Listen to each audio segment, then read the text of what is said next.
Baik, Bapak Ibu sekalian, kita memasuki topik yang pertama, yaitu pengantar mobile app multimedia, interaktif, dan smart apps creator. Ini adalah sebagai latar belakangnya. Mudah-mudahan Bapak Ibu sekalian yang telah sering mendengarkan penjelasan kami akan lebih kenapa kita ini harus masuk di dunia itu.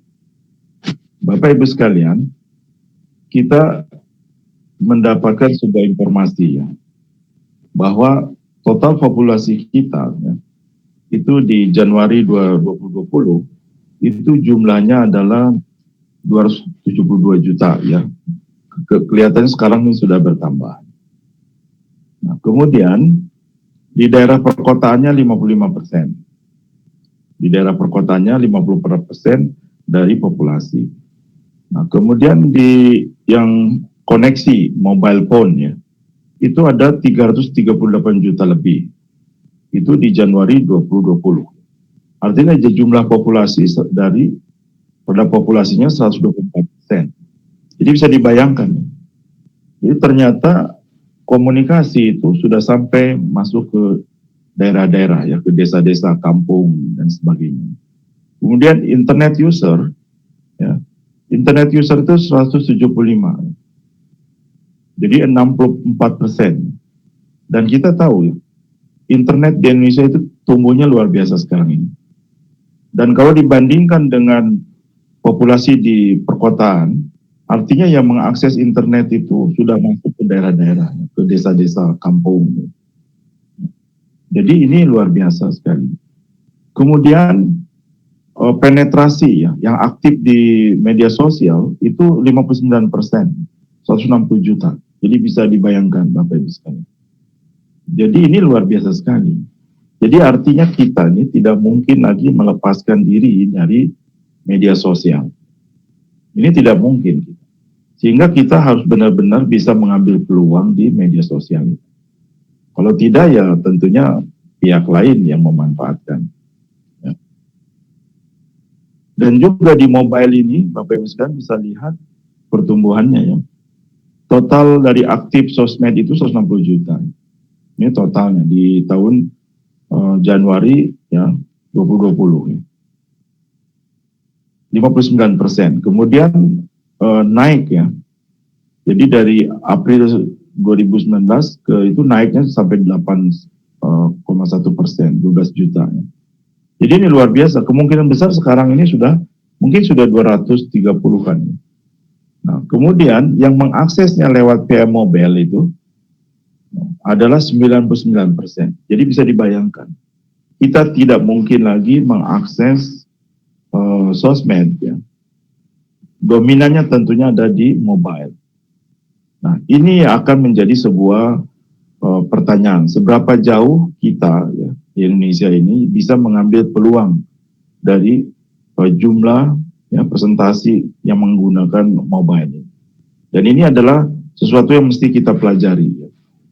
Nah, oleh sebab itu, Bapak Ibu sekalian, sekarang ini sudah mulai tren bahwa multimedia itu bukan hanya di desktop, tapi sudah masuk ke dalam handphone. Memori handphone juga besar, speednya juga tambah cepat sekarang, sehingga multimedia itu masuk ke dalam dunia handphone sekarang. Kalau dulu mungkin masih di dunia desktop, sekarang sudah tidak. Nah, makanya muncullah sebuah istilah ya, yaitu mobile apps multimedia interaktif. Jadi ini muncul ya, mobile app multimedia interaktif. Nah, sedangkan multimedia sendiri, ya, multimedia interaktif sendiri itu bahasan sudah lama. Ketika masih zaman desktop itu sudah banyak yang mengembangkan multimedia sejak dari tahun 90-an sudah banyak. Multimedia interaktif itu apa? Ya, yaitu sebuah aplikasi di mana memungkinkan ya, Bapak Ibu sekalian, kita memadukan bermacam media, masukkan ke dalam sebuah aplikasi kita. Ya. Masukkan video, audio, teks, ya, foto, animasi, gambar, ya, juga link, bahkan sampai layanan internet. Jadi layanan internet sekarang ini benar-benar bisa masuk ke dalam multimedia interaktif. Kalau dulu mungkin tahun 90-an belum. Tahun 90, 95, bahkan ketika pertumbuhan internet pun mungkin belum masuk. Gitu. Tapi sekarang layanan internet betul-betul masuk. YouTube bisa diintegrasikan dengan aplikasi mobile multimedia interaktif. Kemudian juga Facebook bisa masuk ya. Jadi kalau kita membuat aplikasi multimedia interaktif, sekarang kita bisa mengintegrasikan dengan Facebook, dengan LinkedIn, dengan Twitter, dengan aplikasi-aplikasi lainnya ya, seperti Google Form, kemudian juga Google Map, Microsoft Form dan sebagainya. Nah, sehingga dengan begitu muncullah istilah baru, yaitu mobile apps multimedia interaktif. Artinya multimedia ini akan berjalan di mobile, itu akan lebih dominan. Jadi semua akan paham ke sana. Jadi semua vendor-vendor besar masuk ke dunia itu. Ya. Oleh sebab itu jangan heran kalau seperti layanan internet itu pun sama, ya. Berlomba sekarang ya. Mulai dari Canva, kemudian juga Canva itu pendatang baru ya. Bahkan dia bisa menyaingi Adobe, ya. Canva dan sebagainya ya. Jadi ini layanan internetnya luar biasa pertumbuhannya. Kita bisa mengambil dari Canva, bisa ngambil dari Freepik dan sebagainya ya. Dan ini tumbuh luar biasa. Ya. Jadi dulu yang namanya pemain yang hanya Google, hanya Microsoft gitu, sekarang sudah mulai banyak. Ya. Ada Zoho, ada Canva, ada yang lain ya. Nah, jadi ini Bapak Ibu sekalian menjadi sebuah tantangan bagi kita dan juga peluang ya bagi kita di Indonesia. Kenapa? Karena kontennya sangat besar. Indonesia memiliki konten yang betul-betul sangat luar biasa. Ya. Ada satu misalnya channel ya, ada yang dia ngembangkan YouTube ya, YouTube channel. Ada yang namanya kucing petani, ada. Dan dia punya income juga. Ada yang hanya mengumpulkan konten bagaimana bisa menarik ayam kampung, ayam hutan. Juga sama tumbuh. Sehingga orang tahu ya, tentang ayam hutan bagaimana dan sebagainya. Nah, bagaimana dengan Smart Apps Creator? Dan ini merupakan terobosan besar juga. Jadi kita ini kalau membuat aplikasi ya Bapak Ibu sekalian, tentunya apakah itu mobile Android, apakah mobile iOS, HTML5 ya, atau desktop, tentunya harus pakai program. Kita harus punya latar belakang pemrograman. Tapi dengan adanya seperti model Smart Apps Creator, kita bisa membuat aplikasi tanpa pemrograman. Sehingga konsentrasinya adalah fokus pada objeknya, pada interaksinya, skenario, navigasi, animasi, kemudian pada web service yang ada di luaran. Nah, untuk membuat aplikasi yang sangat interaktif. Ini luar biasa ya terobosan ini. Dan sekarang ini sudah mulai tumbuh. Banyak vendor-vendor di luaran untuk menumbuhkan tool-tool yang bisa membuat aplikasi. Nah, jadi ini adalah sebuah peluang dan juga tantangan bagi kita semua. Sedangkan SAC sendiri, Bapak Ibu sekalian, ini memiliki fitur-fitur yang cukup canggih. Jadi bisa menghasilkan HTML5. Jadi Bapak Ibu sekalian, satu sekolah, satu perguruan tinggi yang memiliki LMS, ya, yang memiliki Learning Management System, itu bisa membuat kontennya melalui SAC, di-generate, menghasilkan HTML5, kemudian di-uploadkan ke server LMS, diakses oleh semua mahasiswa atau siswanya. Nah, ataupun begitupun perusahaan sama. Kalau punya LMS, ya untuk perusahaannya seperti Telkom, ya, Pertamina dan sebagainya, buat kontennya melalui SAC, hasilnya pindahkan ke dalam LMS-nya. Semua bisa diakses oleh para pegawai. Ya. Ini luar biasa. Ya. Kemudian juga bisa menghasilkan Android. Ya.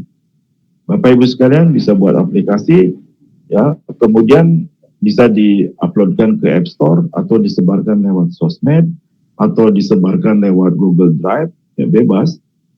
Kita bisa memiliki APK atau bahkan kita bisa mengembangkan seperti App Store. Ya.